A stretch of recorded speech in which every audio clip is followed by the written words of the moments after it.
Radio Ijwi rya Amerika isamira na Washington DC mu Kirundi no mu Kinyarwanda. Mu Burundi muyumva ku mirongo migufi ya shortwave kuri metero 19 na 22. Mu Rwanda muriko mutwumva kuri FM 104 n'ibice bitatu Ijwi rya Amerika no kuri FM 88 n'ibice bitatu ya radio Inshuti ya Bose.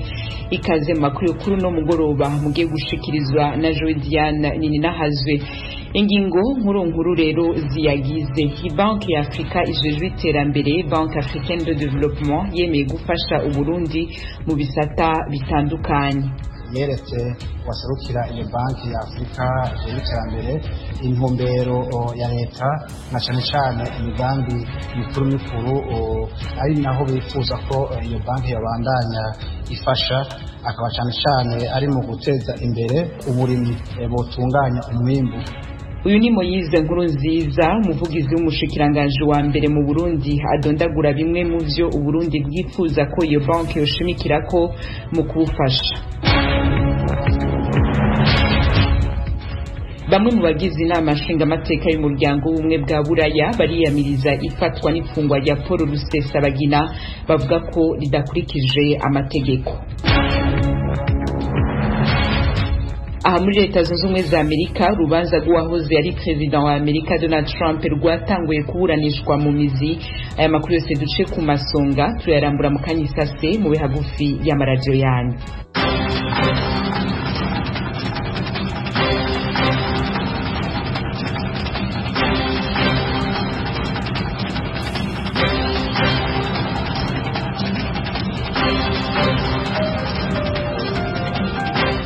Nongere ndabahikaze amakuru tubafitiye ageze hirya nino ku isi. Turahera muri Republika ya Demokarasi ya Kongo, abategetsi b'ico gihugu bemeje ko umuntu agira kabiri yapfuye ahitanywe n'ikiza ca Ebola mu buseruko bwa Kongo. Inkuru tubaza mugenzi wacu Fidel Nyongabo. Uwo mupfasoni w'imyaka 60 bitavye Imana ku munsi wa gatatu mu karere k'ubuzima ka Biena, uko bitangazwa n'umushikiranganje ajejwe amagara y'abantu mu karere ka Kivu yo mu buraruko, Nzanzu Sialita. Abategetsi bajejwe amagara y'abantu bari bemeje uwundi mupfasoni afise Ebola ku munsi w'Imana yaraje ava mu mihana yo mu karere ka Biena, yasandabiye mu karere ka Butembo.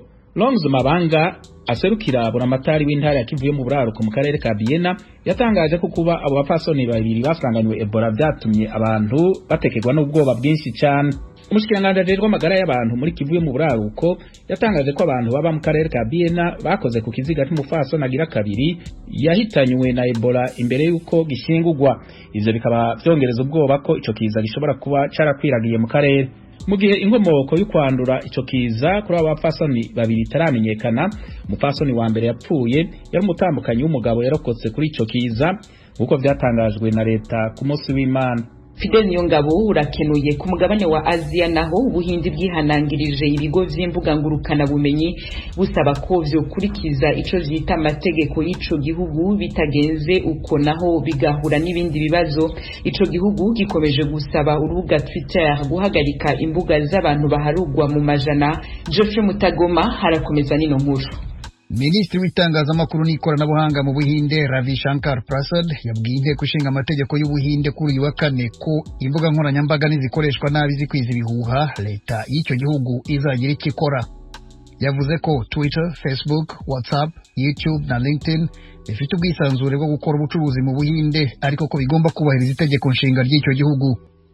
Minisitiri w'intebe w'Ubuhinde Narendra Modi yari yabwiye ikigo cya Twitter guhagarika imbuga z'abantu babarirwa mu magana banyuzaho ibyo yise amagambo ashotora nakwiza ibihuha ku myigaragambyo y'abahinzi yateje imvururu tariki ya 26 z'ukwezi kwa mbere. Ubuhinde bwarakajwe n'uko Twitter itigeze yubahiriza ubwo busabe ngo ifunge imbuga z'abo bantu. Nubwo hari zimwe yahagaritse, ntabwo yazifunze zose. Mu kiganiro Minisitiri ushinzwe ikoranabuhanga mu Buhinde yagiranye n'abayobozi ba Twitter, yavuze ko mu kuzarira no kubahiriza igice amategeko bari basabye ko yubahirizwa, icyo kigo cyatengushye cyane leta y'Ubuhinde. Yavuze ko ayo mategeko adahinduka kandi agomba kubahirizwa uko yakabaye.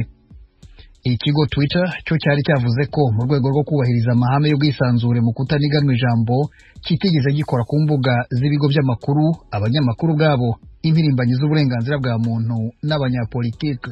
Turaguma ku mugabane wa Aziya aho umuyobozi mukuru w'umurwujeje gutegura inkino mpuzamakungu za Olympique zo mu gisagara ca Tokyo mu Buyapani ariwe Yoshiro Mori binugwanugwa ko ashobora gutanga imihoho nyuma y'imvugo yiwe ityoza igitsina gore. Inkuru ya mugenzi wacu Fidel Niyongabo. Ivyo Yoshiro Mori yatangaje byarashikiye itangazamakuru itororokanizo ry'amakuru y'Ubuyapani Kyodo n'ayandi mashirahamwe ajeje gutangaza amakuru yasubiyemwo uno munsi kwa kane abashikirije ayo makuru batashatse kumenyekana ko Yoshiro Mori azotanga imihoho ku munsi wa gatanu inyuma yuko asanze adashobora kureka ngo ingurikizi z'ivyo yatangaje zibandanye. Yoshiro Mori yahoze ari umushikiranganji wa mbere w'Ubuyapani yaratangaje mu nama yabaye ku itariki ya gatatu y'uko kwezi kwa kabiri yabagize urwego rujejwe gukwirikirana imirimo y'umugwi ujejwe gutegura inkino mpuzamakungu za Olympique zari zitegekanijwe kuba mu mwaka urangiye w'2020 mu gisagara ca Tokyo ku inama z'ubwo rwego zirimwo abapasoni benshi zifata igihe kirekire kubera igihe umwe muri bo adugije urutoke kugira avuge abandi bashobora guca biyumvira ko nabo nyene bakeneye kuvuga. Mori afise imyaka 83 muri iki gihe yarisubiye ko kuvyo yatangaje arasaba imbabazi bukeye bwaho yamara aravuga ko atazotanga imihoho. Ikinyamakuru cyo mu Buyapani cyarashoboye kuronka ivyo yatangaje bikaba byatumiye haba impari ku mugaragaro mu Buyapani ku buringanire bw'ibitsina. Ijwi rya Amerika Washington DC mu Kirundi no mu Kinyarwanda turacabandanya n'amakuru agezweho ijya nino kw'isi. Mu gisata c'amagara y'abantu ibihugu vyo muri Afrika bitaratandukirwa n'ubwoko bw'umugera wa COVID-19 bwandukira kandi bukaze cane bwibonekeje ubwa mbere na mbere muri Afrika y'Epfo biracasabwa gukoresha incanco za AstraZeneca ziheruka guhagarikwa muri Afrika y'Epfo. N'ubu turacari kumwe na Fidel Niyongabo. Ikigo kijejwe kwirinda no kurwanya indwara cyo mu karere ka Africa CDC cyatangaje no musi wa kane ko ibihugu vyo muri Afrika bitaratogwamwo ubwoko bw'uwo mugera byotegerezwa kubandanya gukoresha inshandago zakozwe na societe AstraZeneca. Ishirahamwe rijejwe amagara y'abantu ku isi OMS ryo risaba ko izo nshandago zokoreshwa no mu bihugu aho ubwo bwoko bushasha bw'umugera wa COVID-19 bumaze kwigaragazamwo. Ivyo bibaye umunsi umwe inyuma y'uko igihugu ca Afrika y'Epfo gitangaje ko kitazokoresha inshandago za AstraZeneca kubera ko itohozwa ryakozwe rivuga ko izo nshandago zidakingira abantu ubwoko bw'umugera wa COVID-19 bwadutse ubwa mbere muri Afrika y'Epfo. Umuyobozi w'ikigo Africa CDC John Nkengasong avuga ko ibihugu 7 kuri 54 vyo muri Afrika arivyo bimaze gutangaza ko umugera wo mu bwoko bushasha bwa COVID-19 wiyadukije ubwa mbere muri Afrika y'Epfo wamaze gukwiragira. Yamara ivyo bihugu ntibirarengerwa n'uwo mugera umuntu aretse Afrika y'Epfo. Ivyo bihugu ni Botswana, amazinga ya Comores, Ghana, Kenya, Mozambique na Zambia. Ibiharuro bimaze kwemezwa by'abantu bamaze guhitanwa n'ikiza ca COVID-19 n'ibihumbi 96. Ishirahamwe OMS rimenyesha ko ivyo bitegiri bizorengera 100 mu ndwiza. Leta ya Cambodia yafashe ingingo yo guhagarika ibikorwa vy'imyimenyerezo ya gisirikare yagirana n'Ubushinwa kuva mu kwezi kuza kwa gatatu. Geoffrey Mutagoma arabandanya nino nkuru. Cambodia iravuga ko ishaka kugabanya amafaranga yatangaga muri iki gihe gikomeye cy'icyorezo cya virusi ya corona. Gusa harabavuga ko yabikoreye kwirinda kurakaza ubutegetsi bushya bwa Amerika. Minisitiri w'ingabo muri Cambodia Tia Ban yabwiye radio yaziye yigenga ku imyitozo ngarukamwaka ya kane yahawe izina rya Dragon Rouge itakibaye kubera imyuzure yabaye muri icyo gihugu umwaka ushize izahaza ibikorwa remezo byayo n'amasoko yaturukagamo ibiribwa. Ubusanzwe iyi myitozo ihurirwamo n'abasirikare bagera ku 3,000 baturutse muri Cambodia n'Ubushinwa. Uyu mwaka yari iteganijwe tariki ya 13 kugeza tariki ya 27 z'ukwezi kwa gatatu. Ari hateganijwemo ibikorwa byo kumasha hakoreshejwe imbunda zisanzwe, ibibunda bya rutura n'ibimodoka bya gisirikare byifashishwa mu isibaniro ryaho rwakomeye. Yagombaga kuzabera mu ishuri ryigisha ibya gisirikare riri mu ntara ya Kampot mu karere ka Chomkiri. Mu myaka ishize uko Uburayi na Amerika byanengaga Cambodia kutubahiriza uburenganzira bwa muntu, niko umubano wayo n'Ubushinwa warushijeho kuba mwiza. Ubushinwa bwasezeranije Cambodia kwiha inkingo zigera kuri 1 miliyoni zo mu bwoko bwa Sinopharm icyo gihugu gikoresha mu gukingira COVID-19. Kuva mu kwa mbere umwaka ushize abantu 476 gusa nibo bamaze kurwara COVID-19 muri Cambodia. Ijwi rya Amerika Washington DC mu Kirundi no mu Kinyarwanda yagezwe hirya nino ku isi. Tuyasozerere muri Myanmar aho umutegetsi mukuru w'abasirikare bagize kudeta yasavye ko imyerekano ihagarara ni mu gihe amakunga avuga ko agiye gufatira ibihano ico gihugu. Fidel Niyongabo aragarutse. umutegetsi mushasha w'abagize kudeta yasavye abakozi ba leta gusubira ku kazi kandi ko abanyagihugu bahagarika gukorana ari benshi kugira ntibakwiragize umugera wa COVID-19 ni mu gihe amusugiro wa gatandatu w'imyerekano yakwiragiye mu gihugu cose kwiyamiriza kudeta. Leta ya Perezida wa Amerika Joe Biden yafatiye ibihano abasirikare bakuru bagize iyo kudeta. Perezida Biden yatangaje urutonde rw'abafatiwe ibihano ku munsi wa gatatu, yamenyesheje ko azobafatira izindi ngingo hamwe n'imiryango yabo. Niyo ntambwe ya mbere iboneka leta ya Amerika ifashe kuva Joe Biden asavye abo basirikare bakuru kugarukana demokrasi mu gihugu no kurekura umutegetsi w'umusivile bataye mu mvuto. Ubwongereza nabwo nyene bwamenyesheje ko buriko buriyumvira ingingo bwofata zigenewe guhana abasirikare bakuru bagize iyo kudeta muri Myanmar. Kudeta n'ipfungwa ry'umutegetsi yavuye mu matora Aung San Suu Kyi hamwe n'abandi bategetsi byatumye haba imyiyerekano ikomeye itari bwabe kuva mu mwaka w'ibihumbi 2007. Abari mu myiyerekano bakoranye mu bice bitandukanye by'igihugu no musi wa kane.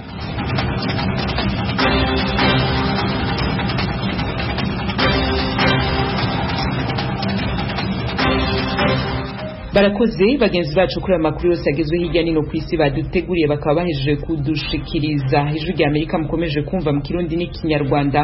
Ndabibutse ko muyumva ku mirongo migufi ya shortwave kuri mwebwe mutwumva muri mu Burundi no kuri FM zitandukanye ku batwumva muri mu Rwanda. Ahandi mushobora kudukurikira ikibiriraho ni kuri wezi 3 akaburungu radio yacu VOA akaburungu.com, adresse ya Facebook yacu, YouTube na Instagram ni VOA radio yacu. Mukanya twerekeza mu karere k'ibiyaga bigari.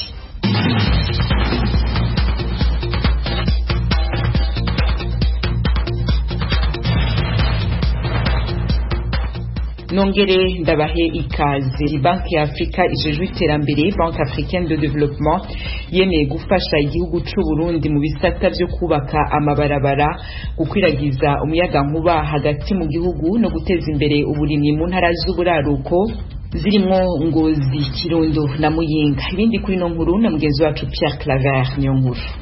Banki ya Afrika ijejwe iterambere, Banque Africaine de Développement, yemeza ko itazokwigira iheba gufasha Burundi mu migambi y'iterambere. Ndoye Daniel aserukira iyo banki Bujumbura yabibwiye umushikiranganje wa mbere w'ico gihugu inyuma y'umubonano bagiranye kuri uyu wa kane. Ndoye Daniel yabwiye abamenyesha makuru ibisata bikuru igiye kwitaho kurusha ibindi. Nous avons parlé de nos programmes en cours qui est axé sur plusieurs secteurs. Ate twavuganye imigambi turiko turarangura hano mu gihugu hamwe niyo tugiye gutanguza vuba. Ubu turiko turubaka amabarabara atari make hagati mu gihugu no mu bisagara, ayandi turiko turayasubiramwo, ayagera ku birometero birenga 150 azohera vuba. Turashiramwo na kaburimbo. Igisata cyo gutanga umuyaga nkuba ubu naco turiko turagikoreramwo no kugwiza canke kubaka ingomero zawo. Twifuza ko abanyagihugu benshi baronka umuyaga nkuba. Mu burimye naho ubu dufise imigambi ikomeye tugiye gufasha abarimyi mu ntara za Kirundo, Muyinga na Ngozi kuko haramera nubwo hakunze gutera inzara. Twifuza no gutanga ingurane ntonto mu mashirahamwe yo kwiteza imbere, habone kubuzi mu gwaruka n'abakenyezi haba muri ico gisata c'uburimyi canke kubandanya kubaka amabarabara. L'entrepreneuriat agricole ainsi que dans le secteur du transport. Amafaranga ariko arakoreshwa muri iyo migambi arenga miliyoni 150 y'amadolari ya Amerika azokoreshwa mu migambi igera ku 19, ayarenga miliyoni 200 z'amadolari ya Amerika muri iyo mfashanyo y'iterambere yitwa Aide au Développement Durable azokoreshwa mu burimyi n'ubworozi, ayandi mu kubaka amabarabara no gukwiragiza umuyaga nkuba mu gihugu. Umushikiranganje wa mbere Alain Guillaume Bunyoni nawe yeretse Banki ya Afrika ijejwe iterambere aho yoshira inguvu mu guteza imbere igihugu. Moyize Nkurunziza na muvugizi w'umushikiranganje wa mbere yeretse wasarukira iyo banki ya Afrika ijejwe iterambere intumbero ya leta na cyane imigambi mikuru leta y'u Burundi yashize imbere, ari naho bifuza ko iyo banki yabandanya ifasha, akaba cyane ari mu guteza imbere uburimyi butunganya umwimbu, binakunze barondere n'ubuhinga bwo guhingura uwo mwimbu kugira ngo uvemwo ibindi biribwa canke ibindi abantu bose bashobora gukenera. Yasabye kandi iyo banki ko yo ingene ifasha mu gisata c'indero na cyane mu byerekeye ubushakashatsi mu by'uburimyi. Aravuga kandi ko bagiye kubandanya muri ca gisata c'amabarabara, aho bagiye kubandanya bakora ibarabara rya Cankuzo Gisumo hamwe n'ibarabara nimero 3 Rumonge Gitaza. Aravuga kandi ko bagiye kubandanya mu gufasha kwagwaruka kugira ngo rushobore gushikira imitahe izobafasha kwiteza imbere. Kuva mu mwaka w'2015 amashirahamwe atari make mpuzamakungu n'ibihugu vya Buraya vyarafatiye ibihano Uburundi bihagarika imfashanyo vyahora biha ico gihugu kubera injyane za politike zaharangwa, ndetse n'ubu izo mfashanyo ntizirasubira gutangwa. Umushikiranganje wa mbere arashimira ibanki BAD ko itabaye nk'abandi. Nyakubahwa umushikiranganje wa mbere yashimye cyane ingene iyo banke idahengeshanya gufata mu mugongo igihugu cy'u Burundi.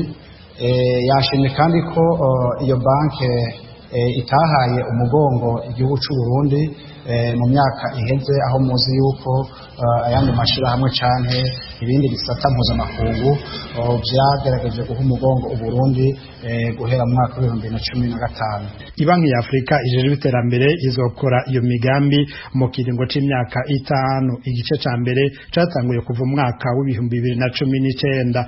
Iyo banki yatanguye gukorera mu Burundi mu mwaka w'1968. Pierre Claver Nkuru, Kigali, kubw'Ijwi ry'Amerika. Ijwi ry'Amerika, Washington DC mu Kirundi no mu Kinyarwanda. Reka dusubire gatonya mu gihugu c'u Rwanda. Abavukanyi b'umwanditsi yitwa Innocent Bahati Musa bamutabariza mu nzego zibishinzwe ngo zibafashe kumenya irengero ryiwe. Bavuga ko uyu mwanditsi yaburiwe irengero ku mugoroba wo kwa Mungu uheze, aho yari yagiye mu kazi kiwe ka misi yose mu karere ka Nyanza mu majepfo y'u Rwanda. Eric Bagirubusa yakurikiranye ino nkuru. Amakuru y'ibura ry'umusizi w'umunyarwanda Innocent Bahati Musa Ijwi ry'Amerika riyamenya bwa mbere yacicikanaga ku mbuga nkoranyambaga nka Twitter n'ahandi kuva mu ntangiriro z'iki cyumweru. Umuvandimwe w'icyarimwe bakorana n'umwuga w'ubusizi Bwana Junior Rumaga avuga ko Bahati yabuze ku mugoroba wo ku cyumweru tariki 7 z'uku kwezi kwa kabiri. Avuga ko Bahati yari yagiye gufata amajwi n'amashusho y'igisigo mu karere ka Nyanza, ariko mu masaha moya ahamagarwa n'undi muntu batabashije kumenya ngo bahurire kuri imwe mu mahoteli yo mu mujyi wa Nyanza. Nyuma ngo telefone ze zahise ziva ku murongo. Umusizi Rumaga avuga ko yahise amanuka i Nyanza gushakisha umuvandimwe, ahita amenyesha inzego z'ubugenzacyaha ngo zimufashe kumenya irengero rye. Ku munsi wo kuwa kabiri ndi gutegereza ku itariki 9 hari nibwo nagiye i Nyanza ngenda nyine nk'umuvandimwe ukurikira, urumva byatangiye kuntera impungenge gukurikirana ko aho yaba ari kubaza abo baherukana neza, birangira mbuzi irengero rye. Bariko mbyita nuko niko kuberekana yambaza ubuyobozi bumfashe, mbabwira ikibazo ukuntu kimeze, banyizeza yuko bagiye kumfasha. Negereye ubuyobozi bwari bwa Nyanza, ndagenda bansaba yuko nandika iyo case, ndayandika nuko nyine byagenze geranyije n'amakuru maze kugira ubwo ngubwo, bambwira yuko banyizeza yuko bagiye kumfasha. Umusizi Bahati mu kwezi kwa 4 k'umwaka ushize 2020 igihe u Rwanda rwose rwari muri gahunda ya guma mu rugo nk'imwe mu ngamba zo guhangana n'icyorezo COVID-19, yari yatangarije radiyo Ijwi ry'Amerika ko asanga ibihugu byo ku mugabane wa Afurika bitagombye kwigana ibihugu bikize ngo bishyireho gahunda ya guma mu rugo, kuko abaturage bashobora kwicwa n'inzara kuruta kwicwa na COVID-19. Mbere gatari ku Umusizi Bahati yari yashyize hanze igisigo gikuyemo ubutumwa yageneye ibihugu byo munsi y'ubutayu bwa Sahara ku myitwarire yabyo imbere ya COVID-19. Ni igisigo yise urwandiko rwa bene Gakara, ahavugamo ko ibihugu n'u Rwanda rurimo bitagakwiye gushyiraho gahunda ya guma mu rugo. Sinkwinginga ndagusaba mwugurure mukotane mubikore kandi nzira ikigendwa korona igenda no mu note mwayikingira mwagwa muzo, nibyo murakingirije turukibwera ejo izaziva mu Burundi dore ntitwugarira kimwe. ugurure cy'abantu bahige Gakarakara ka mama. Umusizi Rumaga akavuga ko ibura rya mugenzi wabo ribateye impungenge. Ibyo ari byo byose ubundi umuntu uvutse ku gihugu wese aba ari umusaruro, kandi nanone nkatwe nk'abasizi yari umuntu umeze nk'umubyeyi, yari umuntu udutoza kuganira, umuntu udutoza kuvuga, yari umuntu turemesha ikinyarwanda tukagira aho duhurira. Ni igihombo kuri twebwe, kandi ni igihombo kuri twe gusa, ni igihombo ku banyarwanda, ni igihombo ku isi muri rusange. Ibyo byo kwitekereza ko yanabura byo ntibikabe, ahubwo nifuza yuko wenda bikunze ku mugani badufashe namwe mukomeze wenda mubifashe kugira ngo niba ibintu bigire kure bishoboka. Ijwi ry'Amerika twahamagaye Bwana Thierry Murangira uvugira urwego rw'ubugenzacyaha mu Rwanda kuri telefone ye ngendanwa ngo tumubaze kuri iki kibazo, ariko ntiyitabye. Umuvugizi w'urwego RIB ntiyanasubije ubutumwa bugufi twamwoherereje. Hari ibaruwa ifunguye biboneye biboneka ko yanditswe ku itariki ya 4 z'ukwezi kwa kabiri mu mwaka wa 2021 n'abavuga ko bahagarariye abakirisitu gatolika mu Rwanda. Iyo baruwa y'amapaji 11 bavuga ko bayigeneye abepiskopi gatolika mu Rwanda ifite umutwe ugira iti turatabariza kiliziya gatolika mu Rwanda. Muri iyo baruwa bayanditse banenga bikomeye imyitwarire ya kiliziya gatolika mu Rwanda muri ibi bihe bya COVID-19 bo bita coronavirus nyarwanda. Bavuga ko leta yitwaje iki cyorezo irenganya abanyarwanda kiliziya gatolika ikaruca ikarumira. Bayinenga ko hari abicwa ku maherere n'ababurirwa irengero irebera ntisaba ubutegetsi kubihagarika. Hari urutonde rw'abagarukaho ko bashimwa n'abanditsi iyo baruwa mu kuvuganira rubanda babinyujije ku muyoboro wa YouTube n'ahandi. Abone Apotre Mutabazi, umunyapolitiki Madame Victoire Ingabire Umuhoza, Bwana Aimable Karasira, Madame Mugwiza ahandi. Abone Apotre Mutabazi, umunyapolitiki Madame Victoire Ingabire Umuhoza, Bwana Aimable Karasira, Madame Mugwiza, Madame Damangi rya Mugwiza Yvonne, Pastor Shadrack Uwizeyimana n'umusizi Innocent Bahati Musa wa buri birengero. Twahamagaye Musenyeri Filipo Rukamba uvugira Kiliziya Gatolika mu Rwanda dukeneye kumenya niba barabonye ibaruwa y'abagenewe ariko ntibyadukundiye. Umwe mu nshuti za hafi za Bwana Bahati Innocent utashatse kumenyekana yatutangarije ko kuba izina rye ryarashyizwe ku rutonde rw'abavugira rubanda barimo n'abatavuga rumwe n'ubutegetsi bwabyo bashobora kubizira. U Rwanda mu bihe bitandukanye rukunze gutungwa gatoki n'imiryango mpuzamahanga ndetse n'ibihugu bya rutura ko ruhonyora uburenganzira bwa muntu. Mu minsi mike ishize hari mu mpera z'ukwezi kwa mbere uyu mwaka u Rwanda rwasabwe guhagarika ibikorwa birimo guhonyora uburenganzira bwa muntu hari mu gikorwa cyo kumurika uko rwashyize mu bikorwa imyanzuro nama ngaruka gihe kwiyubahirizwa ry'uburenganzira bwa muntu i Geneve mu Busuwisi. Ni ibirego ruhora rwamaganira kure ruvuga ko nta shingiro bifite. Mu ibaruwa ndende ifunguye Bwana Christopher Kayumba, umushakashatsi cyarimwe n'umunyamakuru wahoze yigisha muri kaminuza y'u Rwanda, yandikiye umukuru w'u Rwanda Paul Kagame ku itariki 10 z'uku kwezi anenga imyitwarire y'inzego muri ibi bihe bya COVID-19. Uyu yumvikanisha ko nubwo abategetsi bakomeza guhakana ibikorwa byo guhonyora uburenganzira biriho mu Rwanda nk'iyicarubozo no gufungira abantu mu nzu z'imbohe zibanga zizwi nka safe houses biriho. Akavuga ko ababihakana barimo Minisitiri w'Ubutabera byashoboka ko batazi ukuri mu nzego bashinzwe cyangwa se bakirengagiza ukuri kw'ibiriho birinda ingaruka byabagiraho. Bagira ubusajwi ry'Amerika i Kigali. Bamwe mu bagize inama nshingamateka y'umuryango umwe bwa Buraya bariyamiriza ifatwa n'ifungwa rya Paul Rusesabagina bavuga ko ridakurikije amategeko mu ngingo yagiye ahabona kuwa kabiri w'inondwi. Bamwe mu bagize iyo nama nshingamateka y'umuryango umwe bwa Buraya basavye ko Paul Rusesabagina arekurwa. Umenyesha makuru wacu Temistocle Mutijima yasomye ibiri muri iyo ngingo y'abashingamateka adutegurira inkuru ikurikira. Uwo mushinga w'umwanzuro w'abadepite bagize inteko nshingamategeko y'ubumwe bw'Uburayi ukubiye mu ngingo zigera ku 10 hagendeye kuri raporo z'imiryango mpuzamahanga ku Rwanda uratangira ugaragaza uburyo mu Rwanda uburenganzira bwa muntu butubahirizwa. Muri raporo n'ibyegeranyo byagendeweho harimo y'umuryango mpuzamahanga uharanira uburenganzira bwa muntu Human Rights Watch itunga agatoki ishyaka riri ku butegetsi FPR Inkotanyi ku gutoteza abo rifata nk'intambamyi za guverinoma. Ibyo bigashingirwa ku buryo abakomeye mu banenga ubutegetsi ndetse n'abanyamakuru batabwa muri yombi cyangwa se bagaterwa ubwoba haba imbere mu gihugu no hanze yacyo. Mu zindi raporo zigarukwaho n'aba badepite kandi harimo ikigo Freedom House cyo muri Amerika igaragaza ko kuva mu 2014 kugeza ubu ubutegetsi bw'u Rwanda bumaze kwibasira abatavuga rumwe nabwo mu bihugu by'amahanga bigera kuri 7. Uko kwibasira iyo raporo ivuga ko gukoranwa amayeri menshi arimo nko kubagenza binyuze mu bikorwa by'ubutasi bwifashishije murandasi cyangwa se interineti. Harimo kandi kwibasira no gutera ubwoba abagize imiryango yabo imbere mu gihugu, kubakorera iyicarubozo hagamijwe kubakuramo amakuru yewe no kubica. Abo badepite bati dushingiye ku kuba Rusesabagina ubwo yari umuyobozi wa Hotel de Mille Collines Kigali mu gihe cya Jenoside yararokoye abagera ku 268 mu Batutsi n'Abahutu batari bashyigikiye ubwicanyi bahigwaga ngo bicwe, akaza no kubiherwa igihembo n'uwari perezida wa Amerika George Walker Bush. Uwo mushinga w'umwanzuro ushingiye kandi ku kuba nyuma yo kugerageza kumwica mu 1996 yarahunze akaza guhabwa ubuhunzi n'igihugu cy'Ububirigi mbere yuko ahabwa ubwenegihugu bwabwo bimugira umuturage w'umuryango umwe bw'Uburayi ndetse no kuba ari umuturage wemewe wa Leta Zunze Ubumwe za Amerika. Bati kandi dushingiye ku buryo ubwe yivugiye ko ingendo ze zose zagenzurwaga n'abakorera ubutegetsi bw'u Rwanda ndetse n'uko Leta y'u Rwanda yamuteye ubwoba nyuma yo kunenga uburyo bw'imitegekere bw'igitugu bwa Perezida Kagame, tugendeye no ku buryo ku itariki ya 27 y'ukwezi kwa munani mu 2020 Paul Rusesabagina yaravanywe i Dubai akajyanwa i Kigali ku gahato mu buryo butazwi, akaza kugaragazwa ku biro by'urwego rushinzwe ubugenzacyaha kuwa 31 y'uko kwezi, nyamara mu gihe uburyo bwo gufata no kohereza mu kindi gihugu ukurikiranweho icyaha bugomba gukorwa binyuze mu nzira zabugenewe kandi bigakorerwa mu rukiko rudafite aho rubogamiye. Dushingiye ku kuba Rusesabagina ubafungiye mu Rwanda akurikiranweho ibyaha bifitanye isano n'iterabwoba, akaba yarimwe uburenganzira ku bwunganizi yihitiyemo, ndetse inyandiko zose zimufasha gutegura urubanza zikaba zarafatiriwe ku itariki ya 26 y'ukwezi kwa 12 mu 2020 bikozwe n'umuyobozi wa gereza ya Mageragere. Dushingiye ku kuba umuryango uhangayikishijwe n'ubuzima bwe butameze neza kuko yigeze kurwara kanseri kandi akaba afite ubundi burwayi bumusaba gufata imiti yabugenewe, nyamara imiti umuryango wamwohereje binyuze muri ambasade y'Ububiligi ikaba itaramugejejweho, ahubwo akaba ahabwa imiti yandikiwe n'umuganga w'umunyarwanda atazi ibiyikubiyemo.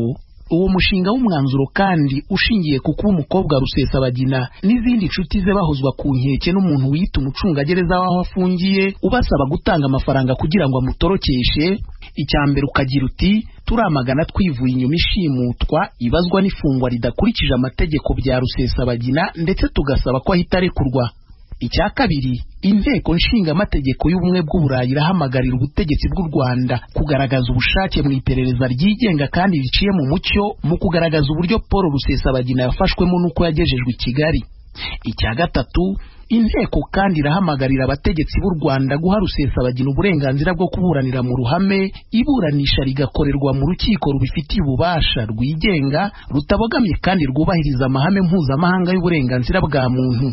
Icya kane, inteko nshingamategeko y'ubumwe bw'Uburayi itewe impungenge n'ubuzima bwa Paul Rusesabagina, ikaba ihamagarira leta y'u Rwanda gukora ibishoboka akabona ubuvuzi buboneye, kumureka agafata imiti yari asanzwe ahabwa, ndetse leta ikanareka ubuzima bwe bugakurikiranwa n'umuganga uri mu Bubiligi nk'uko byasabwe na Minisitiri w'Ububanyi n'Amahanga w'Ububiligi ku itariki ya 4 y'uku kwezi kwa kabiri. Mu zindi ngingo zigera kuri 6 z'uyu mushinga w'umwanzuro, izi ntumwa za rubanda ruhuriye mu bihugu by'umuryango w'ubumwe bw'Iburayi ziributsamo ko ubutegetsi bw'u Rwanda bwananiwe gukora amaperereza yigenga ku rupfu rutavugwaho rumwe rw'umuhanzi Kizito Mihigo waguye mu kasho ya polisi mu ntangiriro za 2020.